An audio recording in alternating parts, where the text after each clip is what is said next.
Filozofia perëndimore nis 2500 vjet më parë në Greqinë e lashtë.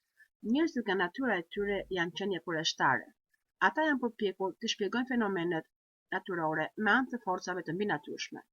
Nga ana tjetër, ata besonin se perëndit drejtonin jetën në tokë dhe dukuritë të tilla njerëzore si jeta, vdekja, ëndrat, sëmundjet e tjera.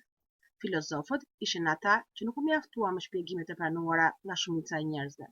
Ata kërkuan përgjigje të bazuara në arsye dhe në vëzhgimet e proceseve. Filozofia greke para ndikimit të Sokratit mori emrin filozofia parasokratike. Ajo përfshin kontributin e dietarëve të një periudhe akoma fillestare të filozofisë. Është trashëguar shumë pak nga vepra e tyre.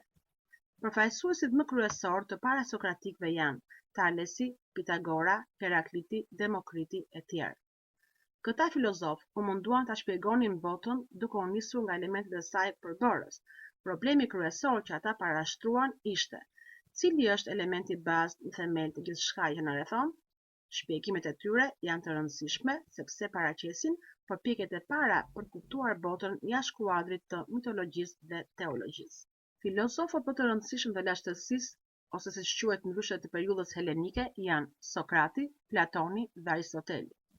Sokrati nuk shkroi asnjë rresht dhe nuk u mbajt si orator i madh. Ai nuk krijoi ndonjë shkollë apo teori filozofike, por ishte filozofi që pati një ndikim të fuqishëm në gjithë shekujt pasardhës. Disa thënie nga Sokrati. Jam më i dituri ndër të gjallët, sepse di një gjë që nuk di asgjë. Mos u ngu të zesh miq, por kur ti zësh, mos i braktis.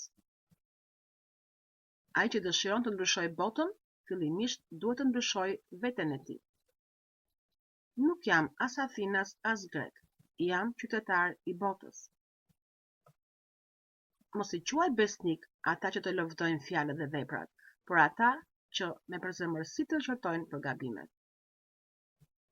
Sot fëmijët janë tiranë, ata kundërshtojnë prindrit, luajnë me bukën e gojës dhe u marrin shpirtin mësuesve të tyre.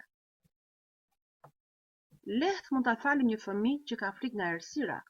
Tragjedia e vërtetë e jetës është kur njerëzit kanë frikë nga drita. Shikoni, sekreti i lumturisë nuk është në të kërkuarit shumë më shumë, por në mundësinë për të kënaqur me pak. Vërtet, isha aq i ndershëm sa nuk pranova të bëhesha politikan dhe një herë është të jetoja. Platoni ishte nxënës i Sokratit. Ai pranon se mendja njerëzore është e aftë të njohë botën që e rrethon. Sipas tij, rruga që ndjek kjo njohje lidhet me botën e ideve, të cilën Platoni e shpjegon në mënyrën e tij. Ai mendonte se ne lindim me ide, të cilat shpirti ynë i ka njohur më parë, në botën e ideve ku gjenden format e përsosura të sendeve, objekteve dhe koncepteve. Sipas Platonit, kjo është bota e vërtetë, ndërsa ajo çfarë ne perceptojmë në jetën reale është vetëm kopje e zbetë e botës së ideve.